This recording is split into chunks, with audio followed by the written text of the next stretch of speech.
শফিক একটা অনেক বাজে ছেলে, মানে তার মতো বাজে ছেলে হতেই পারে না। একটুকু ফেমাস হয়ে যতটা ভাব বেড়েছে শফিকের, ভাষায় প্রকাশ করা যায় না।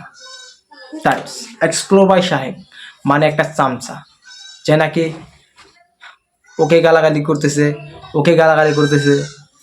আরে বলছি ভাই,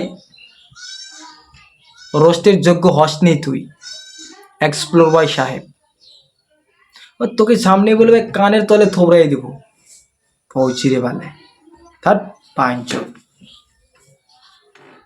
ভালোভাবে ডেকে আমাদের সঙ্গে স্ক্যাম করেছে, ভিডিওগুলো ডিলিট করিয়ে দিয়েছে।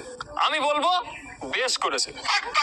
সমস্ত ইউটিউবাররা বলছে ওদের সঙ্গে স্ক্যাম হয়েছে, ওদেরকে মারধর করা হয়েছে, হ্যান হয়েছে, ত্যান হয়েছে, এগুলো সবই মিথ্যা কথা। আর এই যে ভণ্ড খেজুর, কিছু না জেনে অডিয়েন্সকে ভুলভাল বোঝাচ্ছিস, তোর গানে আজকে দিচ্ছি, একটু ধৈর্য ধর। না ও আমাকে।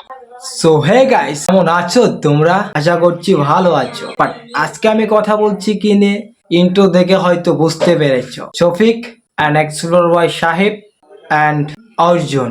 সো এদেরকে নিয়ে আমি কিছুই বলতে চাই না, বাট বলতে বাধ্য হচ্ছে আজকে, কারণ এরা যা শুরু করেছে ভাই ইউটিউবের মধ্যে এসে, মানে সোশ্যাল মিডিয়াতে এসে, কিছু বলার নেই ভাই।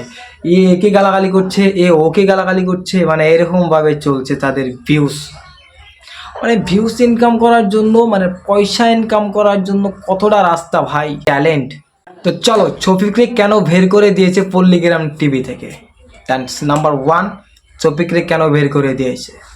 সে একজন মদখোর, মানে ইনি টাইমে ঘুরে এবং মদ পান করে, অ্যান্ড সে মেয়েদেরকে নিয়ে ঘোরাঘুরি করে। এটা আমার কথা না ভাই, পল্লীগ্রাম টিভির ওনারের কথা, ঠিক আছে? প্রমাণ ছাড়া কথা বলি না আমি। আর এটাকে প্রমোশন করতেছে, মানে শফিকরে ভালো বলে প্রমোশন করতেছে এক্সপ্লোর বাই সাহেব, সরি অর্জুন। আর কতটা বাজে ছেলে শফিক, এটা হয়তো পাবলিক অলরেডি বুঝে গেছে ভাই। শফিকরে তো বের করে দেবেই, কারণ যেইগুলা ভিডিও ভাইরাল হচ্ছে ভাই, মানে কতটুকু খারাপ হলে শফিকরে ইউটিউব চ্যানেল থেকে বের করে দেয়। মানে এক কথা বলতে গেলে এক্সপ্লোর বাই সাহেব, তাহলে এটার অর্থ হচ্ছে খানকির ছেলে। মানে তোকে যদি সামনে পাইতাম ভাই, একদম থোবরায় থোবরায় পিটেতাম।